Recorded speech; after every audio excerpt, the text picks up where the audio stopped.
How's it going, everybody? Today is the day for the newest Tokyo Ghoul read chapter. So after some delays and tinkering around with my internet for a little bit, I am finally able to read the latest chapter, which is 148, entitled Where is the Stone? I have no idea what this title could mean. I don't know where the stone is. I didn't know we were even looking for a stone, but I'm just excited to, further the story along with Tokyo Ghoul read, because right now, Scarecrow / Hide and Marude seem to be, stepping to the forefront of the story. They're getting their plans into motion, and Hide right now is looking for a specialist. I don't know who that specialist is. It could be Kanou, it could be Ogura, could be a few others, but I think those top two would be everyone else's, main two guesses. But I'm still thinking Kanou. I don't really see Ogura. It's still a possibility, but I'm still thinking Kanou is the specialist they are going after.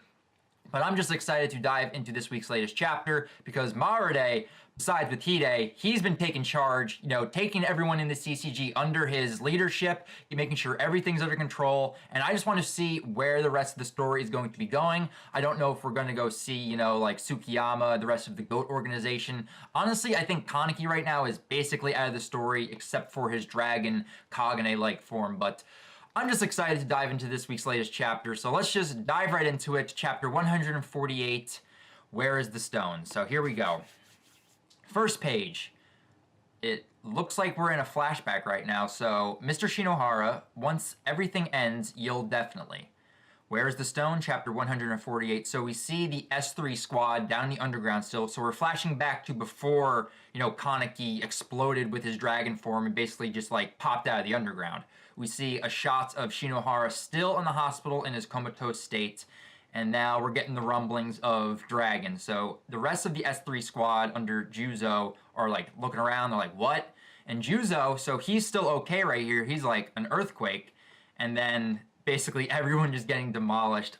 Oh man, it's hard to tell in this panel right here. I'm looking forward to the high quality scans once they come out, but all I know is like this is just a giant Kagane just destroying everyone right now. The 24th ward crumbles, swallowed whole by surging energy. Yeah, that's Kaneki right there. All right, so that was page 1. So now page 2. So here's Juzo. Juzo's got, where are we actually in this? Okay. So they're falling down, it looks like. And then one of his subordinates, I forget this guy's name, but he grabs Juzo's arm. He just screams, Suzuya. So this is Mizuro. So Mizuro grabs Juzo's arm, and he's looking down. It's almost like the underground just completely, like, rotated to where it was horizontal. Now it's vertical. This is very strange. It could just be because of the weight of the dragon form that Kaneki just unleashed upon everyone. So keep holding me up. So they're just, oh my god, wow. That is, oh my god, that is a monster right there. It's just taking everyone else around Juzo and Mizuro, and he goes, I'll fight them from here. Juzo's got balls. Like, he doesn't matter what type of situation Juzo is in. He could just be hanging on to your arm and will just try his best with Jason in hand to just basically fight whatever's in his way. But look at this thing. It's pinning the rest of his subordinates to the wall, most likely killing them also, so they're most likely dead. But I'm looking at the form right now. You can actually see like mannequin figures popping out of the dragon form. You see the eyes, but in between them you can see like figures of people, most likely, the mannequins of Kaneki, spouting out from the Kagane.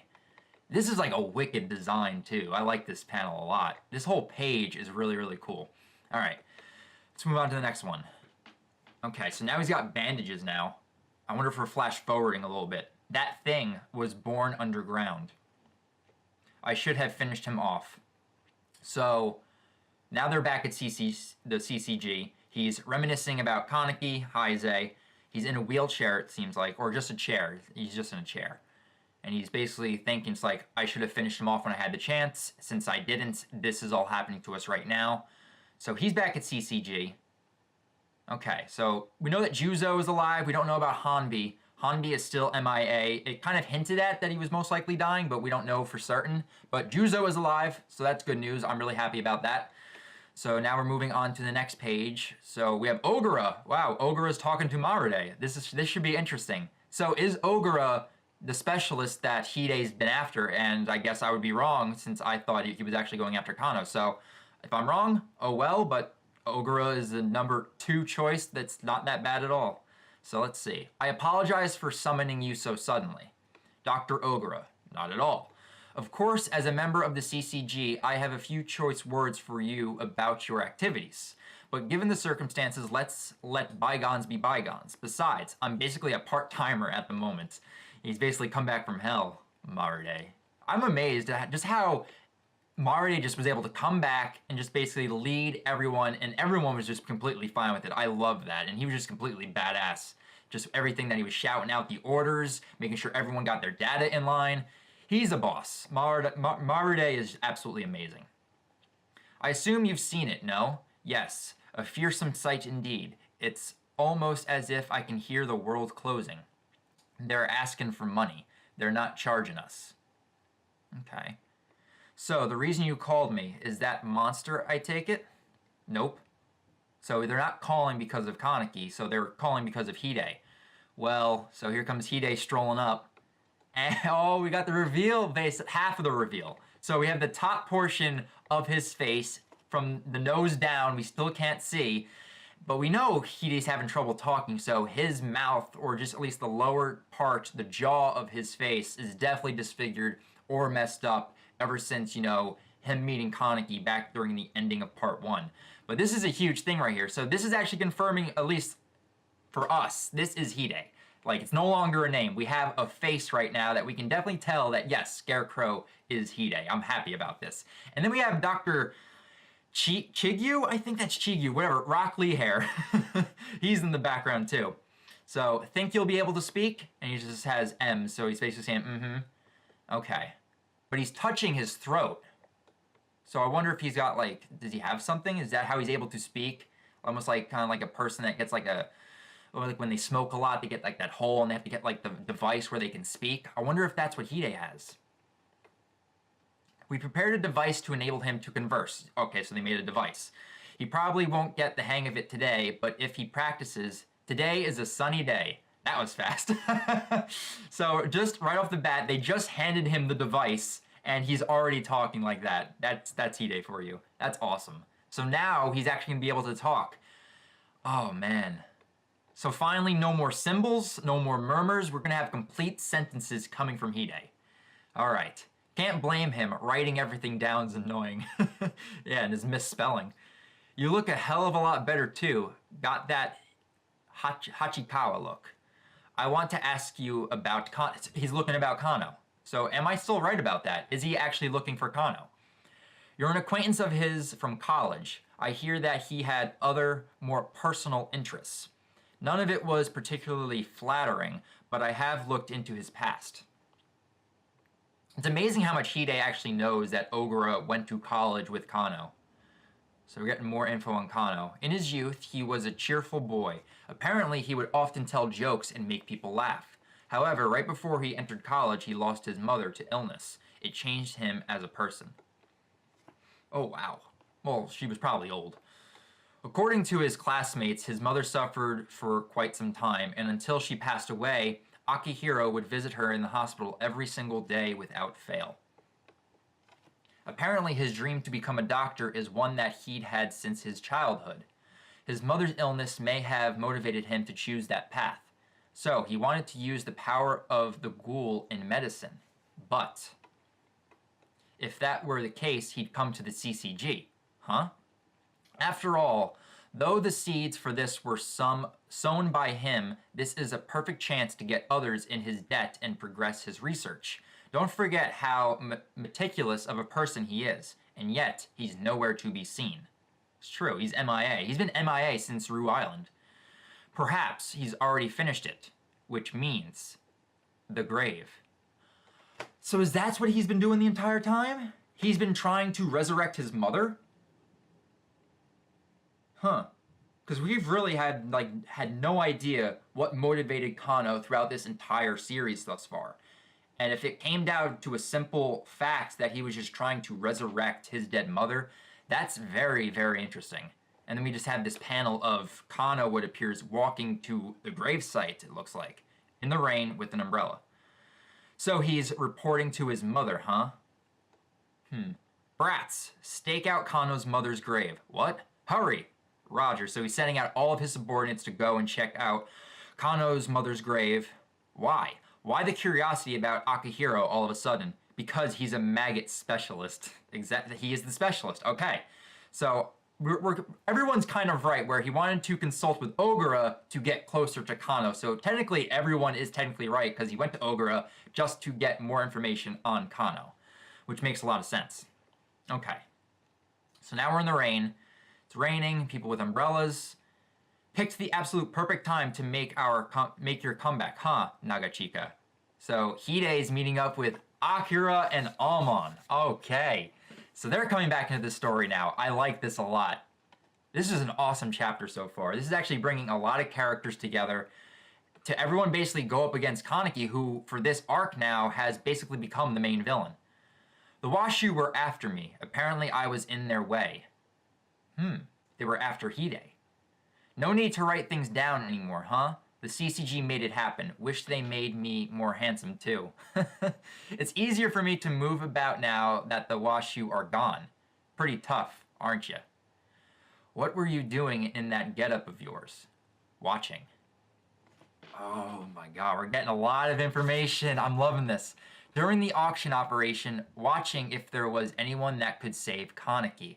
And en route, if I had the insurance I needed. Insurance. Yes, I still can't say for sure that I do, but Dr. Chigyu predicts that we have 72 hours until it starts moving again. Until Dragon starts moving again? That's it. That's how long he'll be able to stay like that without being attacked. That's our time limit. If only I'd managed to make better use of myself, Kaneki might not have had to turn into that. So Hide was trying to prevent this the whole time. From what I'm basically gathering, that he was trying to save Kaneki ever since his introduction to Scarecrow in the beginning of Tokyo Ghoul Re. Which is why I won't fail. Not this time. I've got something absolutely essential for that. So that is it then. The reason you called for us. Yes. I have an idea, but sheesh. My dad will probably scold me on the other side. Akira. Me too. Your intuition is as sharp as ever, Nagachika. Why are you willing to go this far for Ken Kaneki? Why? I think we all know. Because I love him. I'm not sure if that's just the translation error, but I think I'm not taking that as like, you know, they love each other. They're just really good friends, but it could honestly mean that. I know this is going to make the fandom blow up just with this panel alone, with Hide saying that he loves Kaneki. Oh my god. You could take this so many different ways, but I can't wait to see the fandom's reaction to this line. Oh my god. That's funny. Do I need another reason? He jokes it off. I love that. That's great. Hide still has the same personality that he had back in part 1. I like that. He hasn't changed. No. Let's go. Okay. Nice scenery shot of just some barren trees with no leaves. So now we're moving away from Hide, Akira, and Almon, going back to Goat. We have Toka. She's just lying down on the ground. Nishiki just put a towel or a blanket over her. Your kid's getting cold, don't you know? If only I'd stopped. If only it'd stop the rain. What should I do? I guess you're pondering the same question. Everyone else here is, Toka. What do you mean? That everyone's got their head in their hands right now. Not that that's much solace, but you know, everyone basically is doing their best. They're trying to come up with a way to rescue Kaneki. Who is this right here? Oh, we have Yomo with Itori. What? Okay, hang on a second. Why? Do I have to? Up you go. So Itori is carrying Yomo right now. And then we have Tsukiyama right here. Renji Yomo. We thought he'd been buried alive. Miss Itori. Why? I love that Itori is now coming back into the story. Thank you. I have been waiting for this. Uta dragged him up here. Oh my god. Itori. What is she wearing? And there's Uta with his mask. Yup, that was a mask he was wearing. He's my friend. Yomo. So here's Toka coming to basically talk with Yomo, Uta, Ituri. The whole gang is back together again. Oh my god. This is awesome. This is nostalgic right here. Oh, if it isn't Toka, you've become much more womanly. I wouldn't say so, not for certain. She's still got her tendencies from part 1. Ituri, what are you and Uta and the others going to do? The same thing. We'll continue to play the clowns as we always have. But what will the little lambs here do? They've lost their king. He's gone and become a big scary monster. King, my king. All the fodder ghouls that are just, you know, a part of the GOAT organization. The nameless, faceless ghouls. I think you should run. It's better than waiting to get killed here. Run? No, but that's opposed to running, are we? Then how about watching till the end? Watching? Oh, wow. Damn, Ituri. I mean, Kaneki became that thing because he wanted to save you. In order to save ghoul kind, he sacrificed himself to attain a fearsome form, and many people died. No, they were killed. I saw it. Don't listen to her. The faceless masses, criminals, and saints alike, all crushed to pulp. The humans that oppressed us, the humans that hurt you. He did it for you, which is why we must watch this to its end. That is all those who remain can do. If you love your king, if you care about your king, watching till the end is the least we can do. That's what I believe. Okay. Our king, for our sake, he killed humans. He killed them for us. Yes, humans drove me out of my home. They took my children. The doves killed my brothers. He killed the humans that hurt us, my king.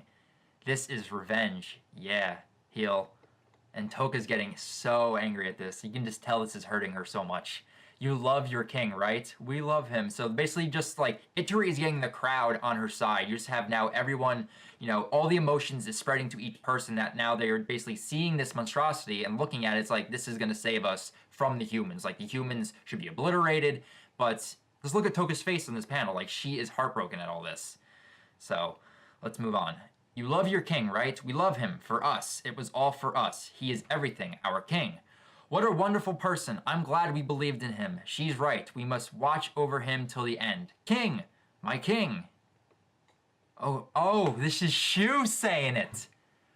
Okay, that was nice. That was a nice switcheroo right there. Because you think Toka's about to snap to this. But Shu just snapped at him. Oh, Tsukiyama. That is an awesome panel, too. You can just see the anger flowing from him. And you just see the shocked face of Toka and Nishiki. You have our little mouse, Chihori, and it says, The Gourmet Loving Spokesman, Chapter 148, next issue. What is Hide's plan? I'm guessing that's what it says. It's very small. Hang on, let me see. Yeah, what is Hide's plan? Okay, wow. So we got a lot of movement in the story right now. I love the Hide stuff in this chapter. I can't wait to talk about stuff in my review, but this little last section right here with basically Ituri getting everyone to kind of like see Kaneki turning into this dragon as a positive, getting Kaneki to kill all the humans as a positive, and you would think Toka would be the one to snap and basically tell everyone to shut up, but no, it was Shu. That right there, like, the development of Shu's character, going from a person that just wanted to eat Kaneki to becoming like one of his best friends, like he has generally come to care about Kaneki. This right here definitely showed that. We saw him, you know, kind of getting like having like one of his moments last chapter where he started freaking out, saying he had to go, you know, towards Kaneki, he had to go be with Kaneki. But I love just how Shu has just come so far since his introduction in Tokyo Ghoul. I love this. I can't wait just to dive into my review for this chapter.